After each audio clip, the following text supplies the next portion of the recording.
اس سفر حج میں پڑوسی ملک کے ایک بہت بڑے عالم، صاحب نسبت، بزرگ، اللہ سے تعلق رکھنے والے، اور جن کی دعاؤں میں اللہ نے تاثیر رکھی ہے، بلکہ وہ دعاؤں کے ذریعے سے امت کے بہت سارے امراض کا علاج کرتے ہیں، علاج بالدعا۔ ان کے ساتھ ملاقات کا موقع ملا، کچھ وقت ان کے ساتھ گزارا۔ انہوں نے مجھے الحمدللہ اس دعا کی اجازت بھی دی،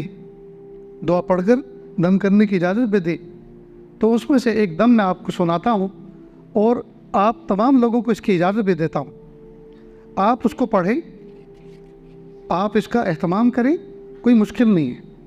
اور شیاطین کے دشمنی کے یہ جو تینوں ہدف ہیں، یعنی جسم، صحت، کاروبار اور تعلقات، اس کے پڑھنے سے اللہ تعالیٰ تینوں کے اندر اثرات مرتب فرمائیں گے، اور تینوں کے اندر اللہ برکت عطا فرمائیں گے اور حفاظت فرمائیں۔ کیا عمل ہے؟ سنیں اور دل کے کانوں سے سنیں۔ پہلے بسم اللہ الرحمن الرحیم پڑھیں، درود شریف پڑھ کر، ٹھیک؟ بسم اللہ الرحمن، پہلے بسم اللہ الرحمن الرحیم، پھر درود شریف، سمجھے؟ پہلے بسم اللہ، پھر درود شریف، اس کے بعد اعوذ باللہ، بسم اللہ کے ساتھ سورہ فاتحہ۔ یہ شروع سے لے کے آخر تک جتنی بھی چیزیں بتائی جائیں گی سب ایک ایک باری پڑھنی ہے۔ بسم اللہ پڑھنی ہے، پھر درود شریف پڑھنا ہے، پھر اعوذ باللہ بسم اللہ کے ساتھ سورہ فاتحہ پڑھنی ہے، پھر صرف بسم اللہ کے ساتھ آیت الکرسی، اور صرف بسم اللہ کے ساتھ تینوں قل واللہ احد، قل اعوذ برب الفلق، قل اعوذ برب الناس۔ اس کے بعد ایک چھوٹی سی دعا ہے، ایک سطر کی، یا عزیز یا حمید یا ذل عرش المجید، یا عزیز یا حمید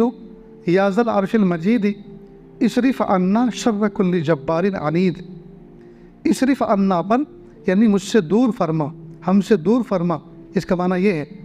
اصرف عنا۔ یہاں اپنے پرابلم، پریشانیوں کو تصور کرے، مثلا بیماری ہے اس کا تصور کرے، کاروبار میں پریشانی ہے اس کا تصور کرے، کوئی ناجائز مقدمے لدے ہوئے ہیں ان کا تصور کرے، جی یہ تعلقات میں خرابی ہے اس کا تصور کرے، اصرف عنا شر کل جبار عنید، اور پھر آخر میں درود شریف، اور یہ پڑھ کر اس کے بعد ہاتھوں کو ایسے پھیلائے جیسے دعا میں پھیلائے جاتے ہیں، اور ان پر دم کرے۔ لیکن دم کیسا کرے؟ جس میں تھوک کے ہلکے ذرات بھی شامل ہو، اس طرح سے، یعنی ایک تو ایک پھونک مارنا، یہ تو پھونک مارنا ہوا، اور یہ جو میں نے دوسرا بتایا اس طرح، اس میں تھتکارنا ہوا۔ پھر سر کے پیچھے سے لے کے آگے تک پورا چہرہ، پھر دائیں بغل کے نیچے سے آگے تک، اور اوپر والا حصہ اس طرح سے جیسے کوئی چیز جھاڑتے ہیں، یہ اسی طرح بائیں بغل کے نیچے سے پورے ہاتھ پر، اور اس طرح سے، پھر آگے سینہ، مونڈھ ہے، اور یہ ران سے لے کر گھٹنے کے نیچے اور پنڈلی کے اوپر اور نیچے یہاں تک کہ پنجے تک پہنچ جائیں، دائیں اور بائیں دونوں پیر۔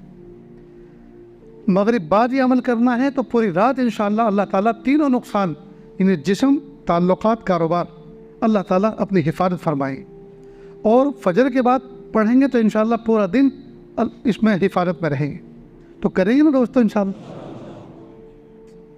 اب اس کی کیا کیا برکات ظاہر ہوں گی یہ مجھے کہنے کی ضرورت نہیں ہے، آپ خود بتائیں گے کہ اللہ پاک نے اس کے ذریعے سے نفس و شیطان سے ہمیں کس طرح سے نجات دی، اور کس طرح سے اللہ پاک نے ہمیں سکون عطا فرمایا۔ تو جہاں جہاں تک یہ آواز جا رہی ہے ان تمام حضرات کو اجازت ہے کہ وہ اس کو پڑھیں، مغرب بعد بھی اور فجر بعد بھی انشاءاللہ اللہ تعالیٰ صحت پر بہت اچھے مثبت اثرات مرتب فرمائیں گے، اور بہت ساری اللہ بلا سے، پریشانیوں سے اللہ نجات عطا فرمائیں گے۔ بہت سو کو نیند نہیں آ رہی، راتوں کو بیچارے تڑپتے رہتے ہیں، گھر کے اندر سارے کے سارے لوگ سوتے ہیں، اس کو آنکھ نہیں لگتی تو اندر ہی اندر جلن پیدا ہوتی ہے، کڑھن پیدا ہوتی ہے، کئی مرتبہ اس کے دل میں یہ وسوسہ آتا ہے اس سے تو اپنا گلا گھونٹ کے سوسائڈ کر کے مر جاؤں، سب سو رہے ہیں میں جاگ رہا ہوں، جس چڑچڑاہٹ مزاج میں پیدا ہو جاتی ہے، دل میں بے چینی ہوتی ہے، اللہ پاک نجات عطا فرمائیں۔ بہت سے لوگوں کو پیشاب کے قطرات کی شکایت ہوتی ہے، پیشاب کر کے باہر نکلتے ہیں، پاک ہو کے پھر ناپاک ہو جاتے ہیں، پھر اندر جاتے ہیں، اسی اندر باہر میں تکبیر اولیٰ نکل جاتی ہے، نماز کا وقت نکل جاتا ہے کئی دفعہ،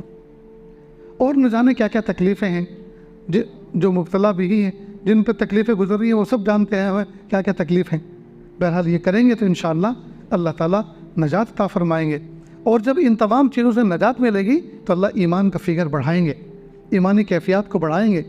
جی اللہ تعالیٰ کی طرف رجوع بڑھے گا، اللہ سے محبت بڑھے گی، پھر تلاوت میں دل لگے گا، پھر ذکر میں دل لگے گا، مراقبے میں دل لگے گا، اللہ کی یاد میں بیٹھنے میں دل لگے گا، کتاب پڑھنے میں دل لگے گا۔ تو دوستو کریں گے نا انشاءاللہ؟